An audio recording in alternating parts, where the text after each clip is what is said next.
Welcome to Grit, Real Stories of Recovery. My name is Paul, and I'll be your host. Please note that this podcast is uncensored and may contain material that is not suitable for all audiences.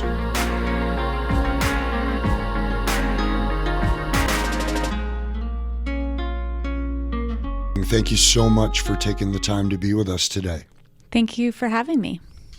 So, tell me a little bit about what your upbringing was like. Yeah, I grew up in Boulder. My dad owned restaurants and my mom was a teacher. We had normal, whatever normal means, upbringing. We ate dinner together. I went to school. Parents went to work. When I was 5, my brother was born, and we were a happy family of 4 that supported each other. I loved being a big sister. I loved being a part of my family. After my brother was born and my mom was diagnosed with pancreatic cancer. And so our family time shifted from family dinners to chemotherapy, going to the hospital, kind of supporting my mom through her cancer. When I was 10 and my brother was 5, my mom died of cancer. And this was a huge shift in our family dynamic. My dad was now in charge of all of the things, and this is when my dad started drinking alcoholically. In this shift is when my family life became chaotic. It felt unsafe, and I really felt like I had to grow up at a young age and take over a lot of responsibilities that most 10-year-olds are not given or faced with. I had to do the laundry. I made sure we had food on the table, that we ate, that my brother was ready for school in the morning. A lot of responsibilities that I shouldn't have been given at such a young age. I know that was extremely difficult for you, whether you understood that at the time or not. So your life probably continued that way for a number of years. When was the first time you were exposed to drugs and alcohol?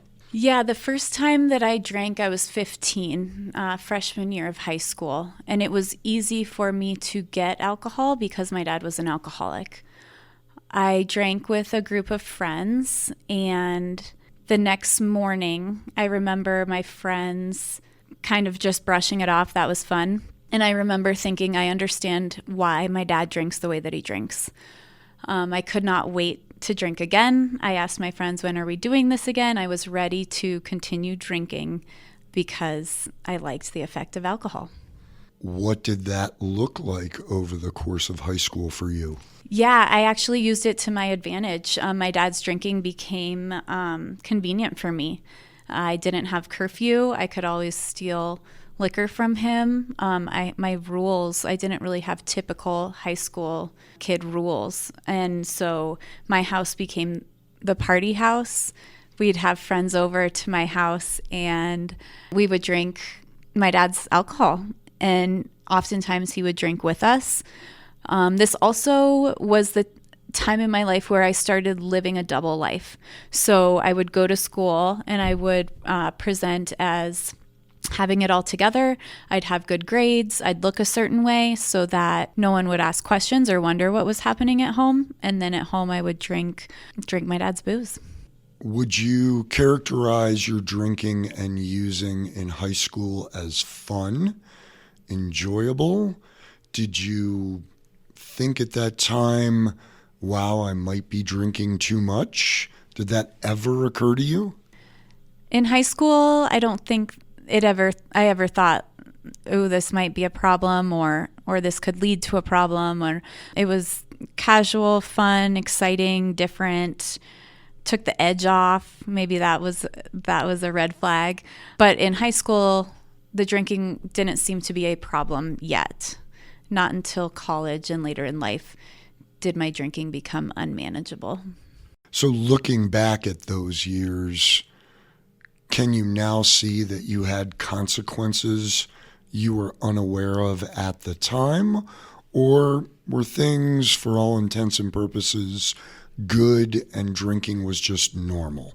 I'm not sure if I ever truly drank normally. The consequences didn't hit as heavy in high school, but looking back, there were a lot of traumatic events in my life that I was unable or unwilling to look into or deal with, process.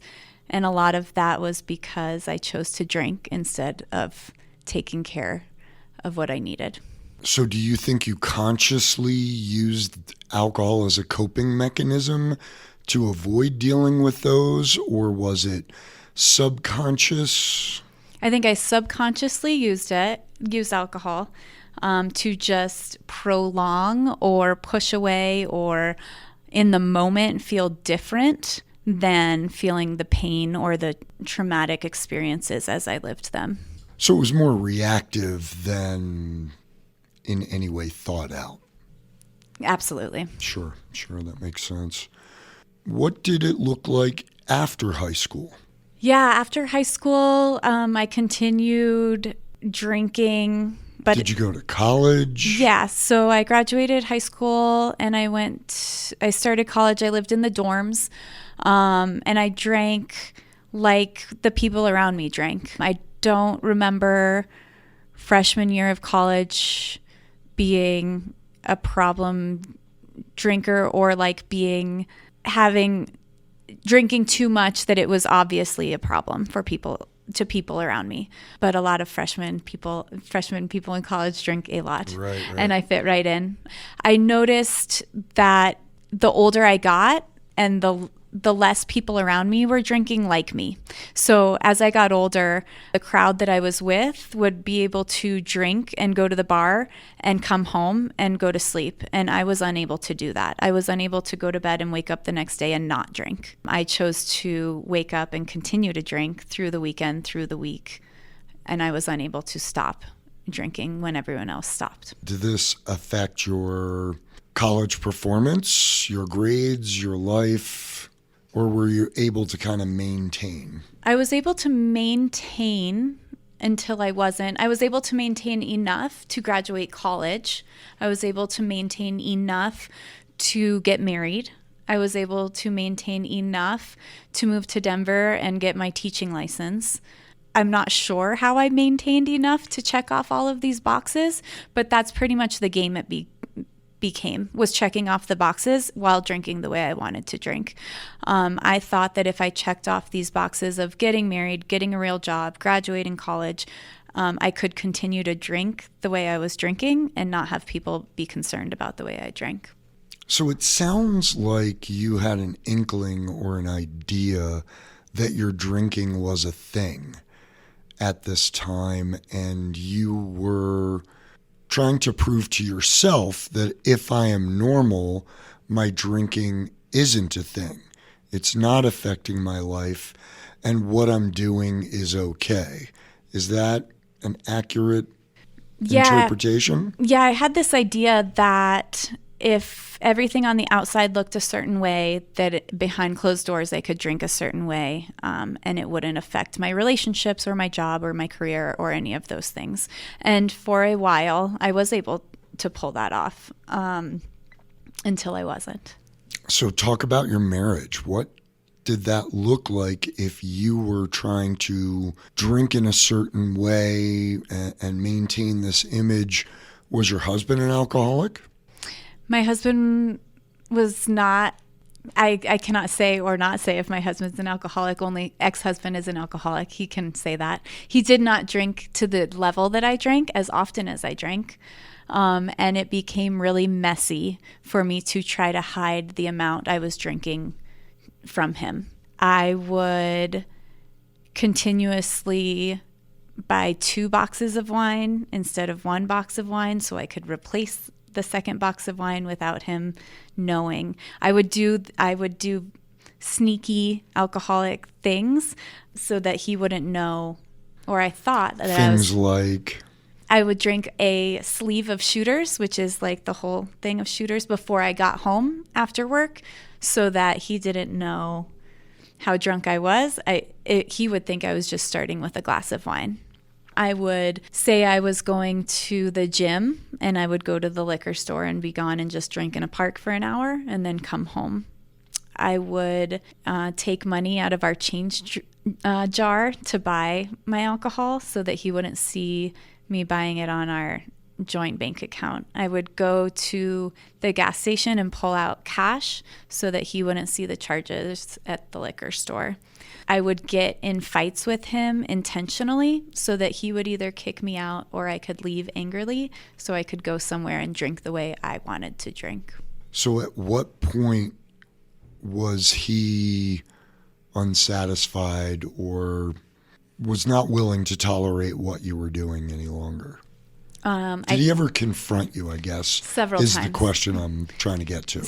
Yeah, several times. So it got to the point where he got a safe where when I got home, he would take my phone, my wallet, and my car keys and keep them in that so that in his attempt to try to help me not drink or not go to the liquor store, he would beg and plead for me to not drink the way that I drank. He would go to work and work a night shift and come home. We didn't see each other too often, and so that helped with the amount that I was able to drink. But he would attempt to try to help me not drink the way that I was drinking. It would not be friendly and it would not go well. But I think the last attempt was on my 30th birthday when he took me to Boulder for my family birthday dinner, and he essentially dropped me off in Boulder at my family's and said he was no longer willing to watch me drink the way I was drinking, and that my option was to stay with my family because I couldn't go home. So how did your family take that? My family was willing to have me stay with them until I continued to drink alcoholically in their basement. Nothing changed for me other than where I was drinking. And my family, I believe, like many families dealing with a family member in addiction, are willing to do what they can until they can't anymore. My family was unwilling to continue to let me drink the way I was drinking in their basement. So it sounds to me like your first major consequence was your ex-husband telling you, I can't live this sort of life anymore. You moved in with your family, you continued that life, and at what point did they say, you have to get out? I think I was with them for a couple of months, a good portion of the summer. I was teaching at the time, and so it was in between school years. And so the summer was, I guess, a convenient time for me to live in Boulder and not have to drive to work every day and teach. Another consequence right around that time was when I went to treatment. This was before my husband dropped me off in Boulder. Him and his mom had found me a 30-day treatment, and I was tired. I didn't want to continue to drink the way I was drinking. None of this was fun. I would drive to work and think I'd never want to drink again. Every single morning, I truly, honestly never wanted to drink again. And then by 9 a.m., I'm shaking and I feel terrible and I need that drink. So when my husband and mother-in-law came to me and said, I found a treatment for you, it's 30 days, will you go? My answer was yes. I wanted to feel different. I wanted to live differently.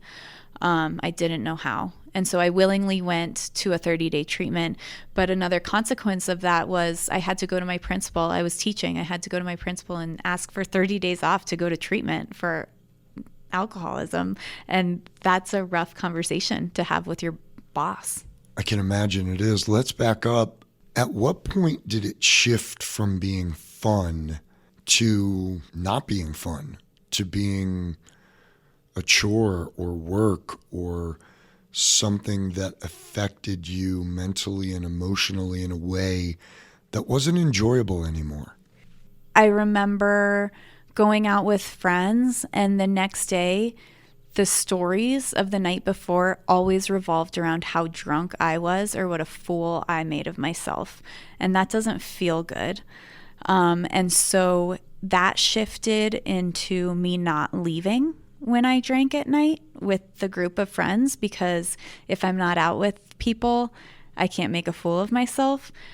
And I don't know if that shift came from them not inviting me or me wanting to drink at home alone, or maybe a little of both. And was this while you were married? Yes. Okay.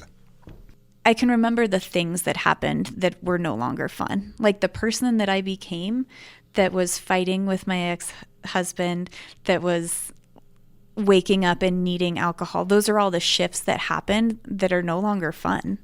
Needing something in my booze in order to function. None of that is fun. Shaking at work, staying away from my students because I know I smell like booze from the night before. All of those things are not fun. So talk about when the first time you realized you were physically addicted to alcohol was. What was your reaction psychologically to that when you realized I don't feel well and the only thing that makes me feel better is when I drink? I honestly don't know if I slowed down or sobered up enough to have that moment of this is scary. Like it almost feels like it snowballed so quickly of like, and now this is just my life. Like I have to wake up and shake until I can get home and get booze. I don't remember that moment of being like, oh shit, this is a problem, until maybe even when I sat in treatment for the first day and that fog started to lift of me being like, this is my current reality. How did I get here? Can you remember then when the first day you woke up and realized that you were shaking and this is different? Or did it just come on gradually? I was always the person that the next morning wanted to continue drinking. So like, what is it? The hair of the dog or whatever. Right. And so I always could like brush it off as that, or like, yay, mimosas, or I always just wanted to drink the next day. And so I remember standing in my kitchen one day after work and pouring a shot to drink and shaking so bad that I couldn't get the alcohol into the shot glass, and I drank it straight from the bottle because I couldn't pour a shot. How did that make you feel? In the moment, all I cared about was getting the liquor into my body. I don't know if I can honestly sit here and say I had some big aha moment of like, this is scary or this means anything, other than when I need that liquor in my body, that's all that I care about. So talk more about that obsession, that craving that comes upon us once we are fully caught up in the cycle of addiction. It is mind-blowing. The things that I was willing to give up or put liquor in front of, that drink was more important to me than anything else. What were some of those things? Relationships, jobs, relationships with my family, my brother, who has been through every single heartache, and it didn't matter. It didn't matter how much he begged and pleaded and wanted his sister to show up. I was unable to put that relationship or anything that was really important to me in front of the bottle. The bottle was the most important. So what I kind of hear you saying is that at a certain point, you had just come to an acceptance that this was my life and alcohol was the primary component of my life. And if I can make everything else work around it, I will. And if not, oh well. Yeah, and I tried to hold on to things. Like I remember making phone calls like with my brother or my grandma or important relationships, and writing sticky notes on my mirrors of things we'd discussed so that like hopefully the next time I talk to them I can show up in some sort of sane manner or remember what we discussed. But yeah, over time, anything that would potentially get in the way of the way that I wanted to drink just was pushed aside. Okay, so you had gone to treatment. Talk a little bit about that. What was that experience like? Did you feel like you were pressured to go? Or do you feel like, yeah, I know I have a problem and I want to give this a shot? I was willing to go to treatment. I was grateful when I was in treatment. I was not willing to continue to do what I was taught at treatment after treatment. I wanted to go to treatment and be fixed in 30 days. I wanted someone to tell me how I could drink like a normal person and party like a normal person and continue to do what I was doing, but without all the consequences. I just wanted to drink differently. Sure. What were the things they were telling you you needed to do if you wanted to heal? The suggestions that were given to me in treatment were work a 12-step program, find a sponsor, continue to go to 12-step meetings, change your people, places, and things in your life. And some of those I was willing to do, and some of those I was not willing to do. So you get through treatment. I'm assuming you feel better. I got through treatment. I felt great. I felt so good that I tried to convince my husband to take me out for drinks after I left treatment. What was his response to that? You're crazy. No, his response was no. But he did continue to brew beer, make beer in our house. He continued to drink. And so there was conflict there when I got out of treatment as well. Did you feel at some point, he can continue to drink, but he's telling me I can't? And did that cause resentment? Yes. I did not think it was fair that he could continue to have a glass of beer with dinner and I was not allowed to have wine. The amount of wine that I would want to have versus the glass of beer that he would have were very different amounts.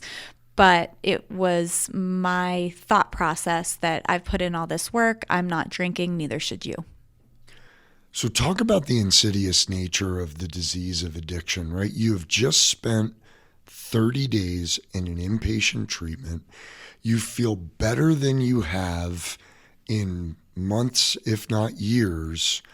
And what was the first thought of drinking? So you're getting out. When did you have that first thought, I want to drink? The first thought came on the drive home from inpatient treatment. I put in all this time. I did all of this work. I've done 30 days without it. I should be able to have a drink. I did not drink that day, but I did drink within 2 weeks of leaving inpatient. And not just a drink. It went right back to where you were. Exactly. Right. And how was fighting that battle for the 2 weeks up to your first drink again? It would come in, phases of I was really proud of 30 days not drinking. That's something that any alcoholic, that's a really long time without a drink. And so it would go back and forth between this feels really good. I physically feel good, mentally feel good. I have some relationships that people are actually talking to me again. I can drive to work without shaking. There were benefits. And then there's the other side that just continues to creep in and talk louder and louder. There's the liquor store. You're driving by it. What's a shooter? What's one glass of wine? And eventually that got louder than all of the positive things happening in my life. So at some point you start drinking again. 2 weeks later, you start drinking again. Was there a sense of guilt or remorse or self-deprecation because you did? I think in my experience, because I had a taste, and just a small taste of recovery, drinking was never really the same after I had any taste of recovery. I don't believe those 30 days was really truly me living in recovery, but I did have an idea of what it could be like to not drink anymore. And so the guilt, the shame, the remorse is immediate. While my body and my mind is the drink is so good, this feels good immediately, it felt like shit at the same time. Everything that I had those 30 days were gone.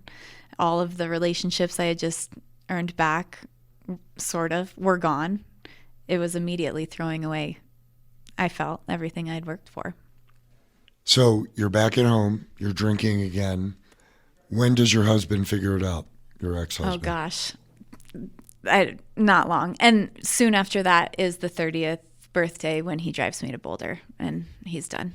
Okay, so let's pick back up there. You are in Boulder, your family's done with you.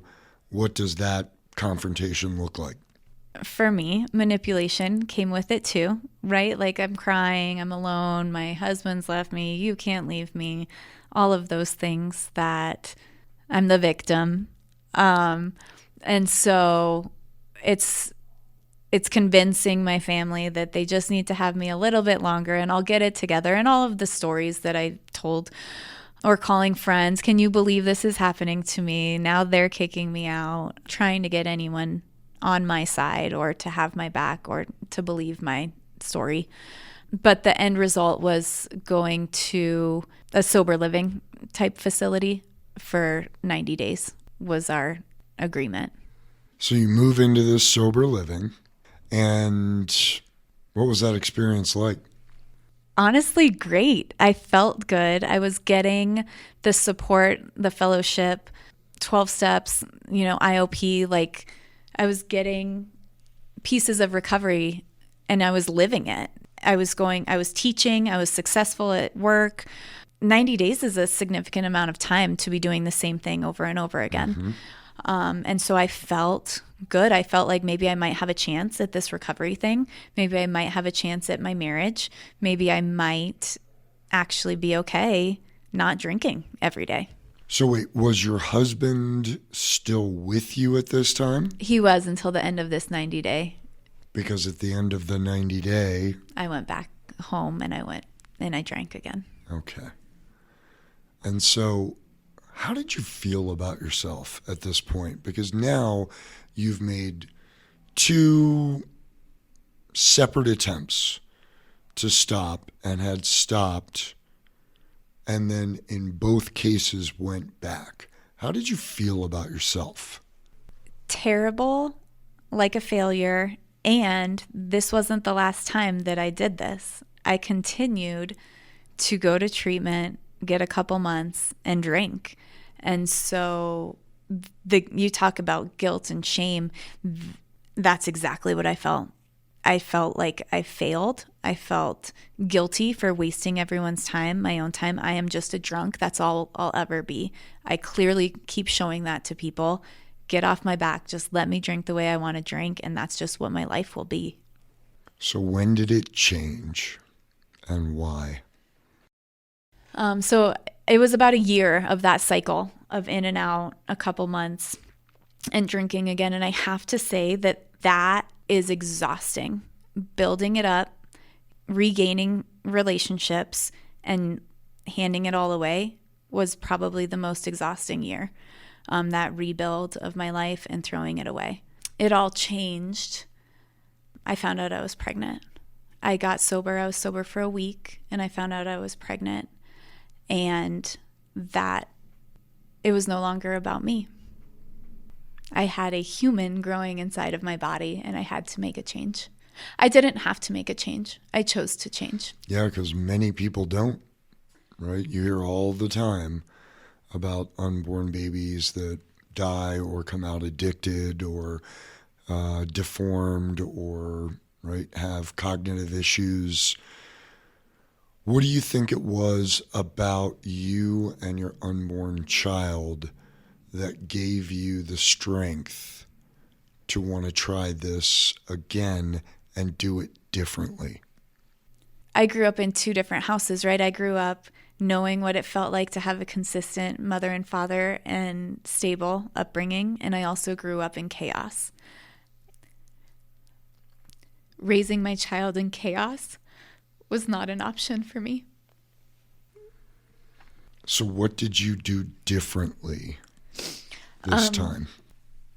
For me, I worked the 12 steps of Alcoholics Anonymous. I found a sponsor, and the sponsor that I found was a woman that I saw at several meetings that came early to meetings and stayed after meetings to speak with other women. She spoke words from the big book, and I asked her to be my sponsor, and I became willing to follow the suggestions that were given to me, not just bits and pieces of them, but to actually do the work. And what did the work look like? For me, the work looked like meeting my sponsor once a week and reading the big book and working through the 12 steps. I also For me personally, I went to therapy. I had a lot of childhood trauma that I hadn't worked through. And so I had a sponsor, I had a therapist, I had a group of women in the fellowship, in the AA fellowship, that held me accountable, that I could call, that I could trust, that believed in me, that carried me through until I was able to walk on my own. So you built a peer recovery community around yourself to get that support and strength that you needed. Yes, I surrounded myself with people that had done the work before, that continued to do the work, and that believed in me until I could believe in myself. How difficult was that It's for all that difficult. first year? It's all difficult. And Still? not just the first year. The first year is hard, right? Like, I truly needed another woman to be like, here's where you go, here's how you show up, this is what you say. I did not know how to show up places sober. I did not know how to be a daughter or a sister or a friend or a teacher. I didn't know how to adult sober or adult, period. And so I needed a lot of support. And it's a lot of work. I had raw emotional feelings that I couldn't shove down with a bottle. I had to feel, and then I got to feel. I got to have these relationships that I show up for, and I got to feel happy, and I got to feel proud, and I got to feel empowered. I got to feel all of these things. I mean, everyone always talks about the hard feelings, but there's so many incredible feelings with those hard feelings as well. So talk more about the incredible feelings, because you also had a child at that time. What was that like to be a first-time mom and someone young in recovery from addiction? I got through my 9th step before my child was born, which was really important for me because I got to make amends to people that I had hurt before bringing him into this world. And that's a relief, right? Is that I get to own my shit and clean that up before I start this new chapter. So that was really important. Being responsible for myself was scary enough. And now, I have this child and they send me home with this baby and they say good luck. And that's scary. But it is something that I'm so proud of. Like, I had a choice to show up for this kid or not. And I chose to. And for me, that looks like we'd get bundled up and go to Mama's AA meeting, and he grew up in the rooms, and it's just we live a simple life of I work a program and he goes to school and I go to work, and that's all we know. And I'm so grateful that he sees what helps keep his mom happy and healthy, and that I can be the best version of myself for him because of this program. So it's also my understanding that you had some pretty other significant accomplishments as a result of this life in recovery. Can you tell us about those? Gosh, the gifts of recovery are endless. I have my master's degree in elementary education. And you got that while you were in recovery? I got that early in recovery, yes. In the past few years, I was able to open and run a successful business. I had 13 sober living homes in the area. The thought of me running a business, a sober living business, when I couldn't stay sober, is pretty ironic and empowering. I get to look in the mirror and like the person that's looking back at me. I think that's one of the biggest gifts that this program has given me, is the self-respect that I have today. I get to make choices today, and the choices that I make can reflect on what I deserve and what I don't deserve. And that's a pretty empowering ability that I have today. Yeah, that's amazing. I can only imagine how great that feels. Along with that, do you feel any sort of obligation to help others, particularly women, find this life you have now? I am so grateful to the fellowship and the community. And without the connection that I have with other women, I wouldn't be the person that I am today. this program has taught me that in order to keep it, I must give it away. And that looks like for me that I say yes, I show up, I continue to show up because women showed up for me, and now I show up for other people. This podcast is being brought to you by Step Denver Men's Residential Addiction Recovery Program. Step Denver gives men with nowhere else to turn the opportunity to overcome the consequences of addiction through a program based on sobriety, work, accountability, and community. For more information, visit stepdenver.org.